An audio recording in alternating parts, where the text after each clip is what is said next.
Hi friends, ఇదైతే Saturday early morning అండి. 5:30కి అయితే లేచి ఇంటి ముందైతే ఊడ్చి నీళ్లు జల్లి ముగ్గైతే పెట్టేస్తున్నాను. నేను లేచి ఊడ్చేసరికి పక్కింటి వాళ్ళు, ఎదురింటి వాళ్ళు, ఆ పక్కింటి వాళ్ళు అందరిది ముగ్గులైతే పెట్టేశారండి. ఇది పల్లెటూరు కాబట్టి ఎర్లీగానే వాళ్ళు పెట్టేస్తారు. కానీ మాకు నైట్ పిల్లల్ని పనుకోబెట్టుకొని వాళ్ళకన్నీ చేసి వీళ్ళందరూ షాప్ నుంచి వచ్చి లాగిన్ నుంచి వచ్చి అయ్యేసరికి మాకైతే లేట్ అవుతుందండి. 11:30 అట్లా కూడా అవుతుంది పనుకునేసరికి.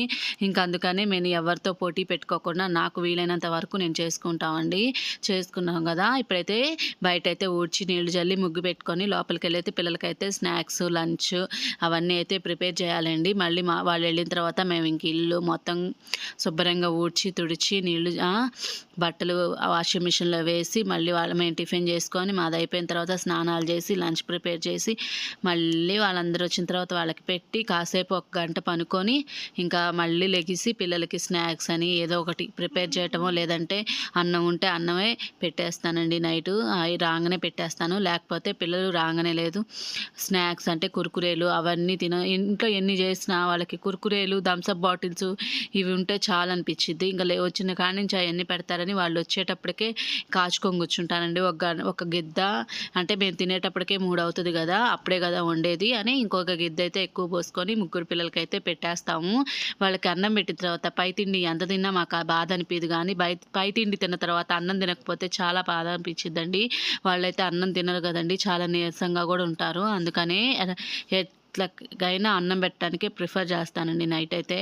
ఇప్పుడు వచ్చేసి వాళ్ళకి దొండకాయ పచ్చడి లంచ్లోకి అయితే ప్రిపేర్ చేస్తున్నాను. దానికోసం 4 పచ్చిమిరపకాయలు అయితే తీసుకొని దాన్ని లైట్ గోల్డ్ మరీ మాడిపోకుండా మరీ పచ్చిగా కాకుండా బాగా మెత్తంగా మగ్గబెట్టుకొని తీసేసుకోవాలండి వేరే గిన్నెలోకి. ఇవైతే పండిపోయినాయి అండి, దొండకాయలు పండిపోయినాయి కాబట్టి దిగురుకి కానీ ఫ్రైకి కానీ బాగోదు, పుల్లగా ఉండిద్ది. అందుకనే చట్నీకి అయితే బాగుంటుందండి. అవి పడేయలేక ఇంక ఇట్లా అయితే చేసేసాను. అలాని బాగోలేదా అంటే కాయ బాగానే ఉందండి, కాకపోతే పండిపోయినాయి. వారం అయింది కదా తెచ్చి, అందుకని వాటిని లైట్ గోల్డ్ కలర్లోకి వచ్చేటట్టు మగ్గ పెట్టుకున్నానండి. ఇప్పుడైతే లంచ్ అయితే అంటే అన్నం అయితే వండేసానండి. తొందరగా దొండకాయలు మగ్గిపోవాలని కొద్దిగా అయితే సాల్ట్ అయితే వేసాను. అంత ఆయిల్ ఏం లేదండి, ఆయిల్ మొత్తం కూడా చివరికి వచ్చేసిద్ది అనమాట.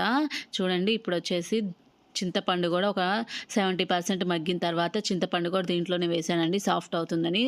ఇప్పుడు దీంట్లోకి వేయించిన పచ్చిమిర్చి, జీలకర్ర, ఉప్పు, కొద్దిగా ఉప్పు కూడా తీసుకున్నానండి. కొద్దిగా ఎల్లిపాయలు కూడా తీసుకొని ఇంకా మిక్సీ పట్టేసుకోవటమే. ఇప్పుడు చూడండి ఇంకా ఫ్రై అయితే అయినాయి కదండి. అవి బాగా మార్చకూడదు, అలానే పచ్చిగా కూడా ఉండకూడదండి, బాగోదు పచ్చడి. బాగా లైట్గా మగ్గ పెట్టుకోవాలండి. ఆయిల్ చూడండి ఎలా వచ్చిందో. దీన్ని కచ్చా పచ్చాగా మిక్సీ అయితే వేసుకోవాలి. నేనైతే రోటి పచ్చడి చేయడానికి టైం లేదు కదండి, మిక్సీ అయితే వేసుకున్నాను. ఇప్పుడైతే అదే ఆరబెట్టేసుకుంటున్నానండి. బాక్స్లో అలా పెట్టేస్తే పిల్లలు తినే టయానికి పాచిన వాసన వచ్చిందండి. ఒకసారి నేనే పిల్లలకి పెట్టడానికి వెళ్తే నేనే తినలేకపోయాను, నాకే వాసన వచ్చి బాగోలేదండి. ఇంకైతే పిల్లలకైతే ఇంకా లంచ్ బాక్స్లో అయితే ప్రిపేర్ చేసేసి పెట్టేశానండి. పెట్టేసి ఇది వచ్చేసి మీకు చూపించాలండి. ఇదైతే ఫెయిల్ అయింది, ఎవరు కూడా నేను చేసిన తప్పు చేయకండి. ముందు రోజు నైట్ ఇడ్లీ పిండి బోండాలు అయితే వేశానండి. అందరు తినంగా ఆ పిండి ఉందని సరే వేస్ట్ చేయటం ఎందుకు, కళాయి కూడా తీయలేదు కదా అని కళాయి మూత పెట్టేశానండి నైటు. అందుకని వేస్తే అస్సలు రాలేదండి, అంతా విచ్చుకుపోయింది, పుల్లగా అయింది, గట్టిగాను బంక సాగినట్టు వచ్చేసిందండి పునుగు. అట్లయితే చేయొద్దు. ఇంకా తర్వాత వచ్చేసి నేనైతే తాలింపు అన్నం అయితే పెట్టేసుకుంటున్నానండి నా వేలో. ఈ ఉప్పు మిరపకాయలు పక్కన పెట్టేసుకుంటున్నాను 4. మనం ఒక్కొక్క ముద్ద తిని ఆ ఉప్పు మిరపకాయ అయితే నంచుకుంటే సూపర్గా ఉండిద్దండి. ఇప్పుడు వచ్చేసి కొద్దిగా కరివేపాకు కూడా వేసుకొని దానిలో ఉప్పు, ఉల్లిపాయలు అవన్నీ వేసేసుకొని అన్నం తాలింపు అయితే వేసేసానండి. తినేసాము, అయిపోయింది. ఇప్పుడు వచ్చేసి ఇదండి మామిడికాయ పప్పు కోసం 4 విజిల్స్ అయితే రానిచ్చుకొని దానిలో మామిడికాయ, చింతపండు, ఉల్లిపాయలు, కొద్దిగా పసుపు, కొద్దిగా కారం, కొద్దిగా ఉప్పు రుచికి సరిపడంత వేసేసి కొద్దిగా కలిపేసుకోవాలండి. కలిపేసుకొని దానికి కొద్దిగా మళ్ళీ మాడు అంటిద్ది కాబట్టి కొద్దిగా వాటర్ అయితే పోసుకొని శుభ్రంగా కలుపుకొని ఇంకా 3 విజిల్స్ అయితే రానిచ్చానండి. అప్పుడు ఇంకా మనం ఏడిపే పని లేకుండా మెత్తగా అవుతుందండి. ఇంకా తినేసి పనుకున్న తర్వాత సాయంత్రం, ఇది ముందు రోజు నైటు అందరూ ఎవరు అన్నాలు తినకపోతే పెరుగైతే ఉందండి, అందుకని బియ్యపిండి వేసి పెరిగేసి చక్రాలు అయితే చేస్తున్నాను.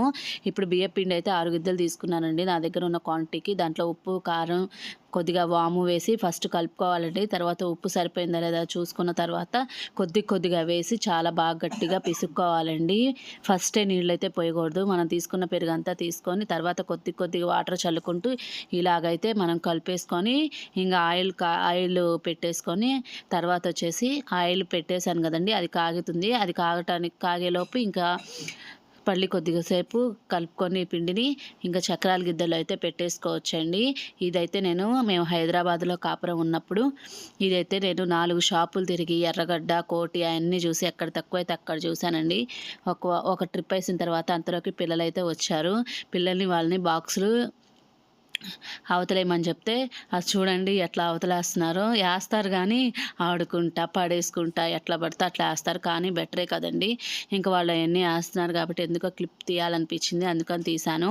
ఇప్పుడైతే పెరుగులు అయితే జంతికలు అయితే తీస్తున్నాను. మీ దగ్గర 3 రంధ్రాలు ఉన్న ప్లేట్ ఉంటే దాంతో వేసుకోండి, ఇంకా బాగా బురుగైతే వచ్చింది.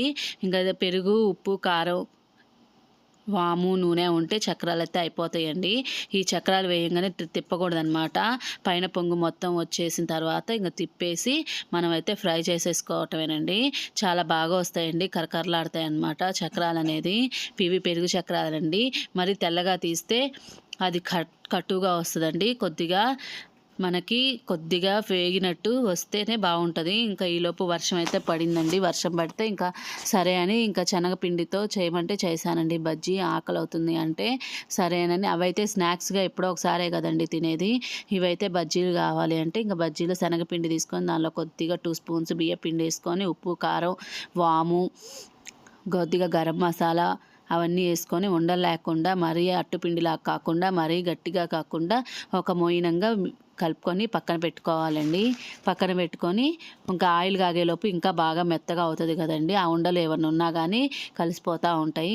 ఇంకోసారి తిప్పుకోవచ్చు. ఇప్పుడు బజ్జికాయలను అయితే తీసుకొని బాగా కడిగి తొడాలైతే తీసి 2 భాగాలు చేసుకున్నానండి ఒక్కొక్కాయని. ఇప్పుడు వాము, శనగపిండి, ఉప్పు కలిపిన పౌడర్ని అయితే ఈ కాయల్లోకి అయితే స్టఫ్ చేస్తున్నాను. ఇవి అట్లాగా కొద్దిగా లైట్గా పెట్టేసుకొని మొత్తం కాయకి స్ప్రెడ్ అయ్యేటట్టు చేత్తో అనుకుంటే సరిపోతుంది. ఎక్కువ పెడితే మనం బజ్జీ తినేటప్పుడు పిండిగా అనిపించిందండి, లోపల బాగోదు, తినబుద్ధి కాదు.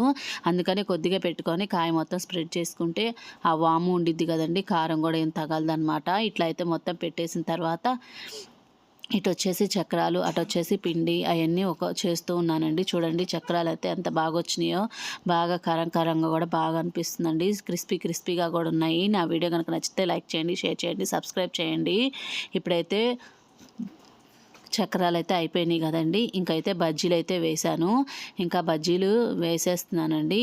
మాకు చిన్నదే కాబట్టి బండ అటు పెట్టుకుంటా ఇటు పెట్టుకుంటా ఇబ్బంది పడాలి. అందుకని ఒకే చోట పెడుతున్నానని మీకు చూపిస్తున్నాను అన్నమాట. ఇట్లా డిప్ చేసేసి ఆయిల్ బాగా హీట్ అయిన తర్వాత మీడియం ఫ్లేమ్లో పెట్టుకొని బజ్జీ వేసుకోవాలండి. బాగా ఆయిల్ హీట్ అయ్యి ఉంటే మళ్ళీ హై ఫ్లేమ్లో పెడితే వేయంగానే బజ్జీ మాడిపోయిద్దండి. అప్పుడు లోపల ఉన్న పచ్చిమిరపకాయ అయితే మగ్గదనమాట. అందుకని హై ఫ్లేమ్లో ఉంచి మీడియం ఫ్లేమ్లో పెట్టుకొని బజ్జీలు అయితే వేసుకున్న తర్వాత మళ్ళీ హై ఫ్లేమ్లోనో మీడియం ఫ్లేమ్లోనో దాన్ని బట్టి పెట్టుకొని ఫ్రై చేసుకుంటూ ఉండాలండి. అలా చేస్తే సాఫ్ట్గా బాగుంటుందండి. గట్టిగా రాకుండా మెత్తగా సాఫ్ట్గా బాగా వస్తాయండి బజ్జీలు అయితే, సూపర్గా వస్తాయి. ఇలా అయితే బజ్జీలు వేసుకొని అన్ని వైపులా శుభ్రంగా ఫ్రై చేసేసుకొని తీసేసుకోవటమేనండి. చూడండి బజ్జీ అయితే ఎంత బాగా వచ్చిందో, మెత్తగా వచ్చింది, అలానే ఉడకకుండా ఏం లేదండి, బాగుంది. లోపల బజ్జీ మిరపకాయ కూడా బాగా సాఫ్ట్గా బాగా మగ్గిపోయిందండి. ఇలా చేస్తే మిరపకాయ కూడా మనకి కారం అనిపిదు అనమాట. ఇలా ఫ్రై చేసేసుకొని ఇంక అన్నీ అలానే ఫ్రై చేసుకున్నానండి. ఇంకా అన్నీ ఫ్రై చేసిన తర్వాత మీకు చూపిస్తాను. వేడి బజ్జీలు చల్లని వర్షంలో తింటే సూపర్గా ఉంటాయి కదండి. అవునండి. ఇంకా పిల్లలకి కూడా తలా 2 పెట్టేసి ఇంకా వాళ్ళకి కొద్దిగా మజ్జిగన్నం అయితే పెట్టేసి ఇంకా మేము కూడా తినేసి పనుకున్నామండి. డిన్నర్లోకి వచ్చేసి ఇంకా పొద్దున్న చేసిన దొండకాయ పచ్చడి, తర్వాత చేసిన మామిడికాయ పప్పు ఇవన్నీ వేసేసుకుని తినేసామన్నమాట. నా వీడియో కనుక మీకు నచ్చినట్లయితే లైక్ చేయండి, షేర్ చేయండి, సబ్స్క్రైబ్ చేయండి, పక్కనే ఉన్న బెల్ ఐకాన్ని ట్యాప్ చేయండి. ఇంకా నేను స్టిచ్చింగ్ వీడియోస్, వ్లాగ్స్ అవన్నీ కూడా పెడుతూ ఉంటానండి. ఇంట్లోనే స్టిచ్చింగ్ చేసుకుంటాం కదా అవి. దీంట్లోకి ఉల్లిపాయలు, గరం మసాలా, కారము, నిమ్మకాయ అవైతే తీసి పెట్టానండి. ఈజీ సగం తిన్నది మా అమ్మాయి సగం తిని ఆడ పెట్టేసిందండి. ఇంకా అది నేను తర్వాత తినిపిస్తాను. ఇంకా ఇదైతే కొద్దిగా చాకుతో అయితే కోసుకోవాలండి, మధ్యలో కోసుకొని ఇంకా దీంట్లోకి వచ్చేసి ఆనియన్స్, ఉప్పు, కారము, గరం మసాలా, నిమ్మకాయ పెట్టేసుకొని తినేసేయటమే. ప్రశాంతంగా తినేసేసాము.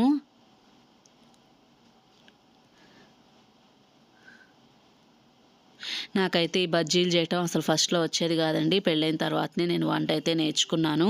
ఫస్ట్లో బజ్జీలు చేయటం రాదండి నాకు. తర్వాత నేర్చుకున్నానండి. ఇప్పుడైతే పర్ఫెక్ట్ అయ్యాను. ఎవరైనా చేయంగా ఏదైనా పని అయితే వస్తూ ఉంటుంది కదా, అలానే ఇప్పుడు ఈ నిమ్మకాయలు చాలా పచ్చిగా ఎట్టుందండి. అందుకనే చాలాసేపు పట్టింది, అసలు రాలేదు. అందుకనే ఇంకా చేత్తో పెట్టడం కష్టంగా ఉందని ఇంక అన్నీ ఒకేసారి ఇట్లా పెట్టేసుకొని నిమ్మకాయ రసం పెట్టేదాంతో తీసేసాను.